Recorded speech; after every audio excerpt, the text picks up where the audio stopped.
Well, hello everybody, and welcome back to my Let's Play Pillars of Eternity! IVATOPIA, it's episode 340, I'm about to talk to Lady Webb, and hopefully this is pushed to Act 2, we'll find out. How fares your search? There was something I could tell you about the Leaden Key's operations. Well, let's hear it. The Leaden Key is manipulating a group of ingredient machines that span the country, and it seems to be causing a hollow-born epidemic.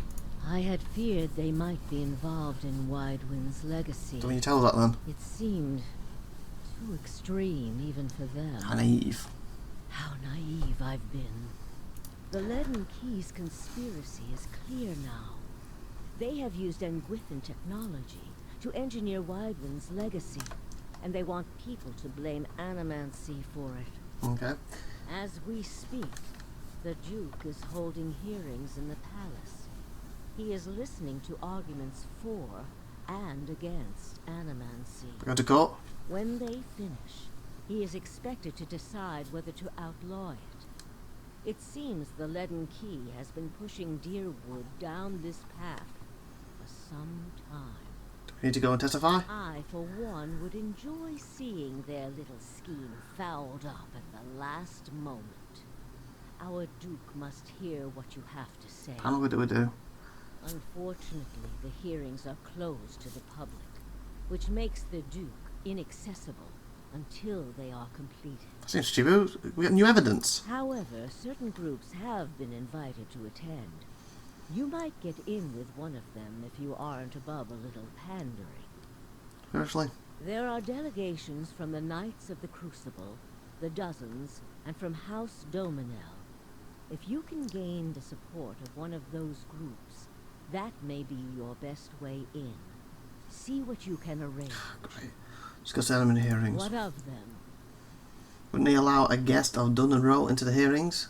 We would only do that as a last resort. Walking in with one of the 3 invited groups puts you in a position of influence. Walking in alone as a representative of Dunreed Row would earn you distrust among all the rest. Seriously? It seems our organization has a reputation for nosiness and manipulation, for whatever reason.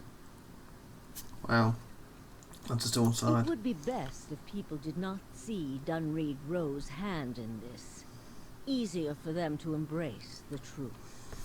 What does he know about the Duke? Avar is many things to many people, and that is why he sits the throne. To the frontiersmen, he is one of their own. To the patriotic, he is a sole descendant of Admeth Hadrit. To the nobility, he is from an old and established family. All of these are half-truths or exaggerations. Of course. A tale he has spun around himself. They appeal to everybody. The man He appeals to no behind one, the really. tale may not be the greatest mind in Deerwood, but he knows people. He knows when they are sincere and when they lie. He knows when they are strong and when they are weak. The other matters he leaves to me.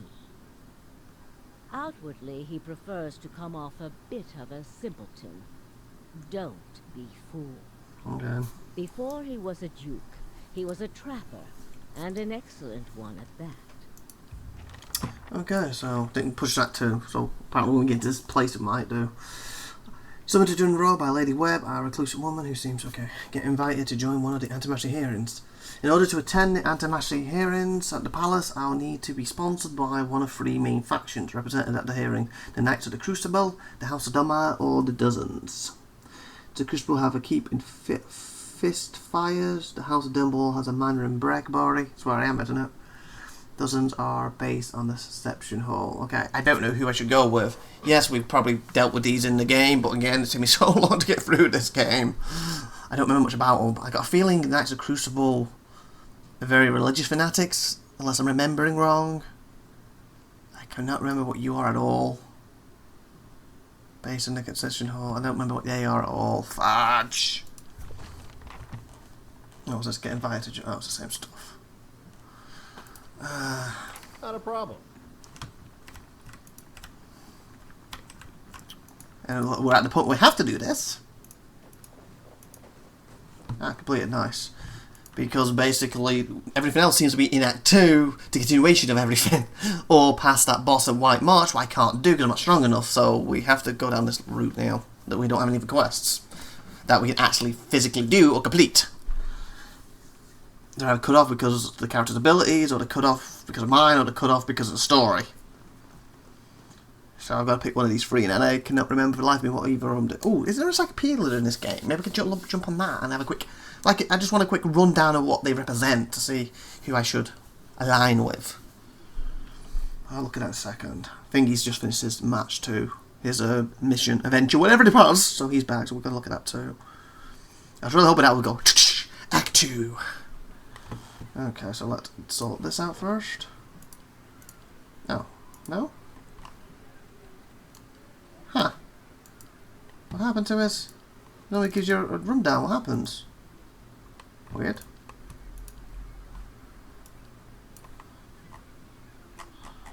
Weird, why didn't it give me a rundown? Payday. Collected. So major adventure completed. Return to Stronghold. Okay. Oh. Suppose awaiting the Great Hall. Oh, we have a treasure chest. Apparently it's all there. I didn't realise we had that. Okay, so where's the encyclopedia thing for this game? And who are we looking for? Hopefully we just have a little thing like the factions or something. Ah, right there. So we want the Knights of Crucible. I think they're religious nut jobs, but we'll kind of find out. Character status, combat, identities, equipment, locations. Would it be law? Watcher, I guess not. That's injuries, character stats. Nope. I think it'd be in that. Identities, that's God, so it shouldn't be in that. It should be equipment. That's, yeah, tools. Seriously, why are you nothing on them? Like, I would think law would cover it, but I don't see the knights. Tips maybe? Friendly fire.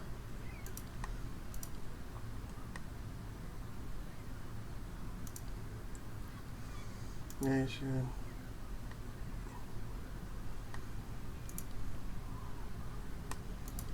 I just want to go to one of the locations and start doing the quest for them. I don't want to go to all three and like, what do you stand for, people?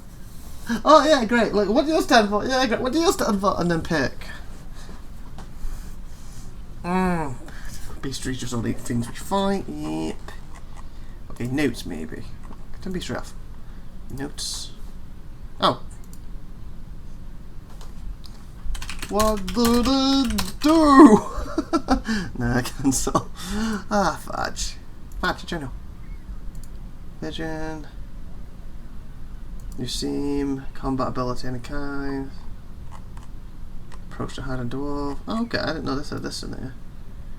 You found the org. Carried a terrible burden, memory of her crimes. Oh, that's pretty neat. It's not what I need to do. Okay, so this is annoying. I could just go to the locations, I guess. I didn't want to do that. I guess I could Google very quickly. See if that gives me anything about them. So what occurred? Are there knights? I'm going to Google on my phone quickly. The Knights of Crucible. Wiggy. That should be it, right? Oh, not Wiggy.com. I didn't hit .com. I enter. I didn't hit .com. Okay, Pills Eternity. Just see members. Okay, I just want a little rundown what they are. Like, what's their stuff. This group has existed for, this is under history, for years, long before they even came to known of knights. Started as a group of blacksmiths led by Ulla and Sandan, okay, who came together to form a guild. One felt it imperative for the members to unify, sharing their knowledge through the guild in order to keep the skills and techniques they had spent their lives perfecting. Okay, maybe not religious nut jobs then, they're blacksmiths. I didn't know that. Crucible insisting that through their work was used for destruction, they should always be remembered as creators. They would be known as the vessels that withstand the fire to deliver new form into the world. Forged in the fire and all the stronger of the tribulations, all of them being a veteran of many battles, importance of impeccable made armour and weaponry. so it imposes the necessity for members of the guild to be trained in martial combat. One led the guild for years, instituting a policy that any man who wanted to join must not only be a skilled blacksmith, but also take the time to learn how to hold himself in battle. Okay, we have the battle thing down, but not really blacksmith. He added a training ground to the guild hall. There was scarcely a minute of daylight that didn't see members out on the field, honing their fighting techniques. Because of this, the guild earned a nickname Knights of the Crucible. They became the de facto military for Dreywood, an honourable group that, honourable, I like that many turned to for help. They were known to be fair, ethical, and quick to respond. The Knights chose Abaddon as their patron, dedicating their works to his name. To honour him, they incorporate his symbol into their own and wore it on their arms. Many of the Knights took his honour further, regardless of what material a suit of armour was made from. Something on the right arm was made with iron, celebrating Abaddon's mocker, the Iron Arm. Both of these traditions are followed by some of the Knights to this day. The Knights' smithing skills led them to be known throughout the land as the premier artisans of the craft, leading people to call any item of exquisite quality of the crucible. Exquisite quality.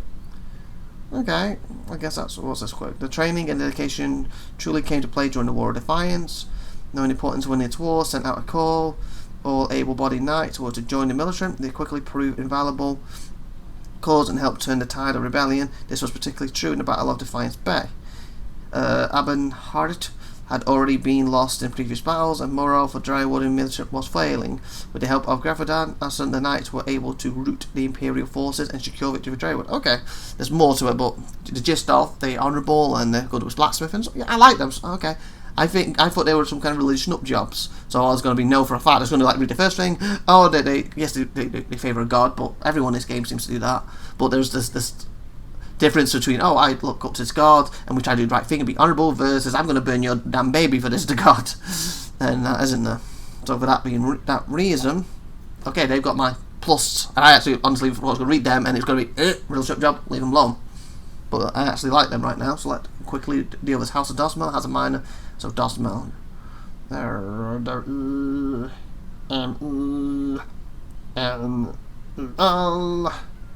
I spell that right? House of Dosmel, boom. Pillars of Eternity, okay. House of Dosmel is a faction in Aura. It's based in Dreywood. The dominant okay, go away, you stupid advertisements. Oh no, we clicked on something, go away.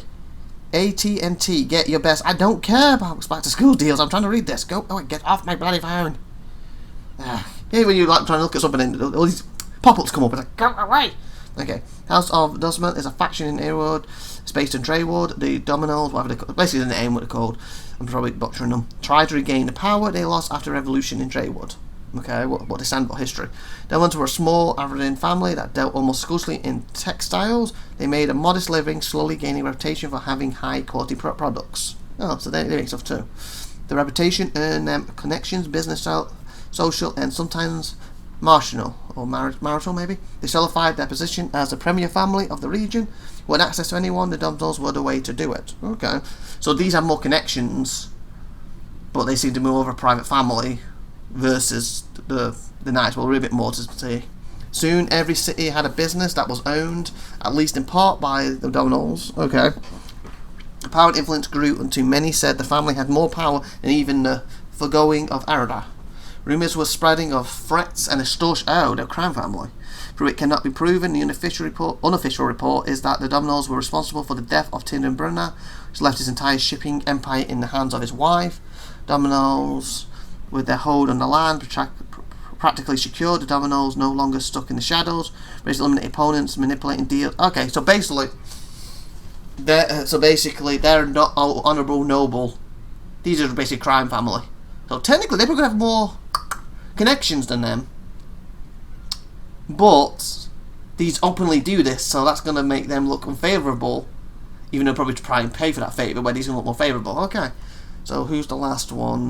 The dozens. The dozens. Okay, back up the phone. Okay, the dozens. The dozens. Dozens a game? No. Okay, I need to add pillars for this one, don't I? The other one just came up automatically with pillars. Pillars of Eternity. The dozens. Okay, here we go.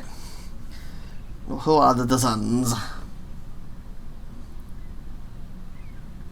Scarcely a decade ago, in 2808 AI, on the Evandeli Bridge, 7 men and 5 women fought valiantly to protect Draywood during the Saints' War and the Ridkar's invasion. They volunteered for the mission knowing it was up to them and them alone to prevent Sir Wadwa from crossing the bridge. They succeeded even though they lost all but 4 of their number in the battle. The warden was on the bridge when the Godhammer detonated. Oh, the Godhammer was involved in them. The final 4 were lost in the blast as well. The sacrifice a testament to the dedication. The Dozens, a group, I don't know that word, Australabili, formed for the protection of Draywood, was founded in honour of those men and women. So basically they're like a little small gang of dedicated heroes who all sacrifice themselves for the great good, basically what we're trying to do. So that's good. So I actually liking them more than the other 2 groups right now for that reason. But what I don't like is then the other group was formed afterwards, meaning it had nothing to do with the original ones, meaning they could be corrupted. Let's find out. Dozens a group formed in the protection, and it was founded in the honour of these men and women. These 12 men and women are supposedly regarded by the Dozens as their true founders. Initially, the group dedicated itself to protecting Draywood from invasion. Good. Patrolling in borders tireless in search of the Rikran forces, regrouping for another attack. When that attack never materialised, many of the Dozens thought the next threat might come from Eversea, loyalists living in Draywood, and began to turn their attention with. They kind of turned on their own people, is that what it's getting at. Organisation. Dozens are not a large group, but what they lack in size, they make up in fervent devotion to their cause and gift for gaining the ear of commoners. Ooh. That could be good or bad. Based by the sound of it, these are the nobles that everyone looks at with honourable, the rich people look on. Commoners probably see it honourable. Big guys see it honourable. These people, commoners probably hate. Rich people hate, but they pay the rich people off and eliminate people who won't do as they say.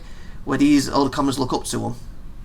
Like, which is better for getting respect? I guess what we need to do, it would be them, but they're like the worst ones. They're literally a crime family. If I want to be honourable, it's going to be these 2, isn't it? But these have the ears of the commoners, where these probably look at elites and people, commoners may not look up to them the same. Like, oh, I'd love to be one of them, but it's never going to happen. You know, a bit like they're the snobs of the group.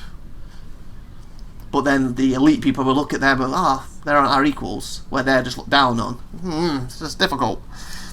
So there's a lot large, I read that one. Force to reckon with, there's more influence group and shaping. What was up to? The Dozens are not a large group, but that's a lack in size. They make up a fever devotion, causes a gift, comments out with this. This makes them a force to be reckoned with, and there is no more influential group in shaping the discoveries surrounding Wanden's legacy. A small but very vocal minority of extremists in the group are calling for a new war with. Oh, I don't like the extremist part. Talk of purging the Draywood of all followers of Evans is being touted. More recently, they have begun to see in the practice of animacy a possible cause to legacy. Possible cause? Are they for or against it? They have taken to the streets of Defiance Bay and the dirt roads of many distant settlements to make their case to the general public. Some point to it as one source of a recent surge of vandalism and violence in the country. Are required to swear an oath to remember their sacrifice of the founders and to remain vigilant against regencies and the follow of Evans. Worship of Evans are routinely harassed by those. Okay, that settles it. For me, Crusaders. I believe my reasoning for that, we're at 18 minutes, we're actually going to end this episode in a minute. I believe that my reasoning next episode will go for them because crime family, just care about money, can get you eliminated if you don't go along with them, pay you off, if you will. I'm trying to play more honourable and try to be a hero. That doesn't really fit. Dozens, yes, their core is good, but they've turned to the extremist side where, you are this particular race, we're going to exterminate you no matter what, because obviously, even though only one of you has caused this problem, we're going to kill all 20 of you, when it's not the case. That's just basically racism, isn't it, at the end of the day? Because look, it's like with World War II, Nazis. Nazis were to blame for what happened in World War II and everything, and the horrors they did, not the Germans themselves. But were Nazis Germans? Yes. But was every German a Nazi? No. So that's the difference. And again, it's with like, it was Afghanistan, 9/11. Was it Muslims? Did Muslims cause 9/11? Yes. Did every Muslim in the world? No. And it's basically their view is every Muslim in the world is bad. Every German's bad. When that's not the case. So no, too much. So I feel they're the best. And that's quite surprising because when looking at this, my initial first impressions was religion nut jobs. Cannot remember what you guys are at all. But you both got to be better than them, and they're the ones I'm going to go with. Okay, I guess unless we get to a point in the quest and we can't advance for some reason, then we'll go to them. But these are our pick. They have a keep in the first fires. First fires, I believe, is... Oh, fudge, I was going to say first fires. Oh, there, let's do here. Are we here right now? Where are we right now? Blacksbury. We are here, so we need to go here. Okay. So that's what we're going to do. It's 20 minutes. We're going to end this episode here as we travel and load up in the first fires and see if we can talk to the knights. Next episode. So please like, please subscribe, please see you next time. Oh, and if you, quickly, my view of what I just said about the different races. Oh, it's not races. What are they called? The different groups. Sorry. Do you agree with my reasoning for them? If you do, put it in the comments. If you don't, explain why. Anyway, I've been IVATOPIA. You've been awesome. Thank you very much. See you next time. Bye, everybody. First fires. Here we go. Now. Bye.